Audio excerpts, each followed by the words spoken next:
नमस्कार दर्शक हो.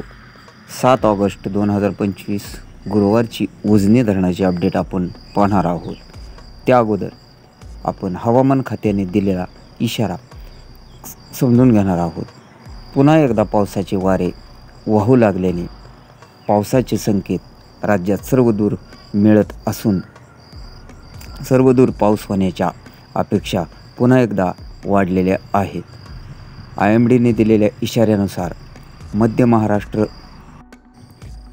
सह कोकण, पुणे परिसर, घाटमाथा अशा विविध ठिकाणी ऑरेंज अलर्ट देण्यात आलेला आहे.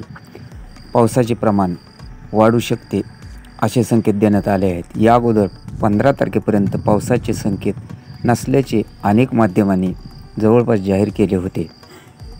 तर पाहूया आपण उजनी धरण अवघ्या काही पावलांवर म्हणण्यापेक्षा काही मिनिटांवर भरण्यास आलेले आहे. उजनी धरण भरू शकते आजसुद्धा, परंतु विसर्ग जो आहे ते सोडल्यामुळे काही तास थोडे लांबत आहे उजनी धरण भरण्यासाठी. तर आपण आजची अपडेट पाहूया. दौंडकडून काल सायंकाळी येणारी आवक ही 4779 क्युसेक्स होती, तर आज तीच आवक 4184 क्युसेक्स आहे. भीमा नदीले सर्वच पाणी बंद आहे. वीज निर्मितीसाठीही पाणी सध्या बंद करण्यात आले आहे. तर सिनामाडा योजनेतून 180 क्युसेकचा विसर्ग सोडण्यात येत आहे. दहेगाव उपसा सिंचन योजनेतून 80 क्युसेक्स, बोगदा 400 क्युसेक्स, कॅनल 1600 क्युसेकचा विसर्ग सोडण्यात आहे. असा एकूण विसर्ग पाहिल्यानंतर 2260 क्युसेकचा विसर्ग उजनीतून सोडला जात आहे. त्यामुळे उजनी अवघ्या काही मिनिटात भरू शकते असंही आपण समजून घेऊया.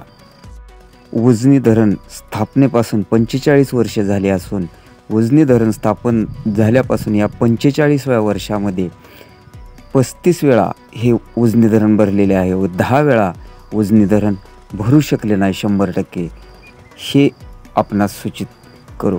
त्यामुळे यंदा 100% उजनी भरल्याने पुन्हा एकदा बळीराजाच्या व उजनीवर विसंबून असणाऱ्या सर्वांच्याच अपेक्षा वाढलेल्या व आनंदित झालेल्या आहेत. अशाच प्रकारच्या पुढील व ताज्या महत्त्वपूर्ण अपडेटसाठी आपण चॅनलला सबस्क्राईब करा व मिळवत राहा ताज्या व महत्त्वपूर्ण अपडेट.